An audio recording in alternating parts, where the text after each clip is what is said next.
O presidente da Comissão de Relações Exteriores do Senado concede agora uma entrevista ao jornal da Itatiaia sobre as negociações do tarifaço dos Estados Unidos contra o Brasil.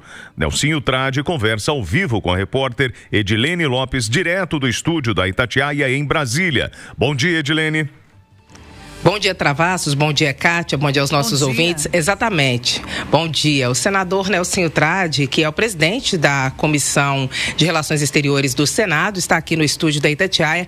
Ele que comandou uma comitiva de senadores aos Estados Unidos, que fez a abertura para essa negociação que vai se iniciar daqui a pouco e também para os benefícios que o Brasil considera ter tido concedido ou avançado em relação à situação que estava posta anteriormente pelo presidente dos Estados Unidos, Donald Trump. Senador, muito obrigada pela entrevista e por vir ao estúdio da Itatiaia. Bom dia, Edilene, bom dia a todos os ouvintes da Jornal da Itatiaia, é um prazer estar aqui com vocês. O prazer é todo nosso. Senador, o senhor recém voltou dos Estados Unidos e após isso houve um anúncio de que o tarifaço que começaria no dia 1º vai começar no dia 6 e mais de 700 produtos foram excluídos dessa lista. O senhor acredita que esse é um resultado da negociação que os parlamentares brasileiros fizeram? A comitiva que no começo foi tão desacreditada, muita gente falou não vão conseguir voltar com nada, não vão abrir um diálogo porque Trump está irredutível. Qual que é a avaliação do senhor? A avaliação positiva. O que a gente dispôs a fazer, a gente conseguiu. O que é? Distensionar a relação entre Brasil e Estados Unidos, azeitar esse diálogo, fazer com que as partes que têm a prerrogativa de negociar possam fazê-la no mais alto nível, dentro da racionalidade, até porque na balança comercial entre Brasil e Estados Unidos, os Estados Unidos é superavitário, ou seja, o Brasil é um bom negócio para os Estados Unidos. Conseguimos isso, logo depois desse gesto que a gente fez, começaram as tratativas, os canais estão fluidos e a gente espera que possa ser culminado com a conversa dos dois presidentes. O que o senhor acha que destravou esse processo no trabalho que vocês fizeram? Pontualmente, uma coisa específica. O gesto, porque quando você quer se entender com alguém, você tem que procurar esse alguém, sentar com ele, conversar, demonstrar de forma racional e técnica aquilo que você está argumentando e, em função disso, esses parlamentares fizeram chegar até o governo Trump da importância que era conversar abertamente com o Brasil, como está sendo feito agora. Vocês argumentaram que havia prejuízo para os Estados Unidos também, embora ele seja superavitário nessas relações comerciais, é isso? Sim, a gente pegou dado por dado, estado por estado, levamos o impacto que a sobretarifa ia ter no estado daquele parlamentar que estava sentado conosco, que era representante legítimo desse estado, e mostramos que essa sobretarifa era um perde-perde.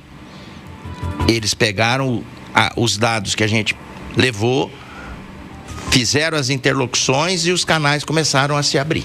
Acho que deu muito bom isso aí. Para quando é a expectativa de vocês de uma ligação do Trump, ou do Lula para o Trump e do Bessent com o Haddad, que é o secretário do Tesouro americano? Bom, a gente nunca quis interferir, e nem é da nossa alçada, nas ações do Executivo.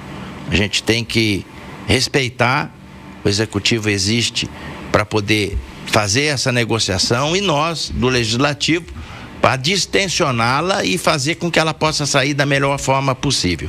É a chamada diplomacia parlamentar. Uma ligação entre dois chefes de estados, ela tem que ser preparada. Tanto o Itamaraty daqui quanto o de lá, eles conversam antes, pactuam o que vai ser dialogado e a partir do momento que estiver definitivamente negociado, é que se faz as ligações. Eu penso que essa semana deve ocorrer.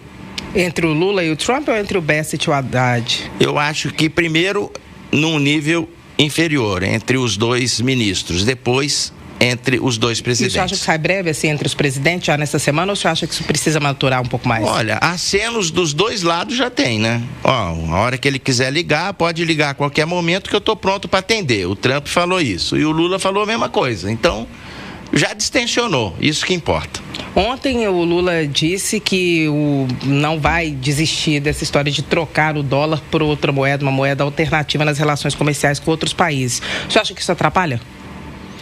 Olha, eu penso que essa é uma medida tão difícil de ser concretizada. Você vê, o Pala Sul existe há décadas. aqui no nosso território vizinho, já se falava nessa questão de moeda do Palasul e nunca conseguiu ser implementada. Não é uma tarefa tão simples, mas num complexo sistema que envolve essa questão, qualquer tempero a mais, você pode ter certeza que prejudica. Qual foi a motivação do Trump para impor um tarifaço ao Brasil na avaliação do senhor? Porque pelo que o senhor sentiu lá nos Estados Unidos? Uma questão da movimentação geopolítica no pano do fundo do Brasil em relação à Rússia, principalmente. Ouvi dos lados dos democratas e dos republicanos. Eles entendem que quem tem negócios na área de petróleo, óleo diesel com a Rússia, estão financiando a guerra. E como eles querem cessar a guerra lá, o Congresso deve discutir uma lei, aí não é mais decreto, é uma lei no âmbito do Congresso, para poder sobretaxar mais ainda os países que têm negócios com a Rússia. Então não é necessariamente o BRICS, é especificamente com a Rússia. A Rússia é o R do BRICS, está indiretamente envolvido, mas o que foi falado claramente foi isso que eu te falei. O que o senhor acha que o Lula e o Bolsonaro deveriam fazer, que são duas peças centrais nesse debate, nesse discurso todo? Bom, o presidente é o Lula. Quem tem que tomar a iniciativa de agir em alguma situação é ele.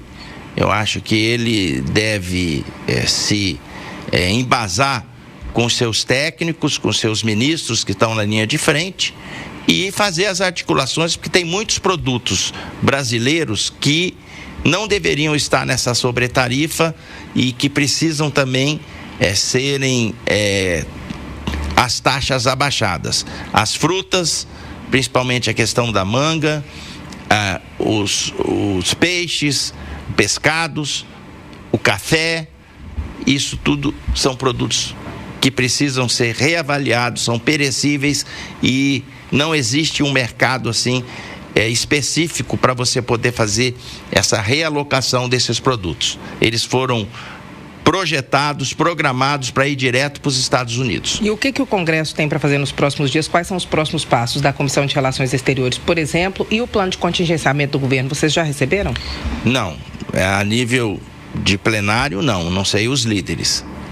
Nós, da Comissão de Relações Exteriores, vamos reunir no início dessa semana para poder fazer essa avaliação que eu fiz com você aqui agora, fazer as interlocuções com o presidente Davi Alcolumbre e, se necessário, com órgãos do governo federal. Quem vai ser o relator vai fazer o relatório dessa comitiva que foi aos Estados Unidos? Então, nós estamos pensando na senadora Tereza Cristina. Ela é uma pessoa sensata, equilibrada, tem perfeitamente noção do impacto dessa situação de agora a médio e longo prazo. Vou discutir isso com os outros colegas. A comissão deve se reunir amanhã, mas antes o senhor tem algum encontro com Davi Alcolumbre para falar dessa comitiva aos Estados Unidos?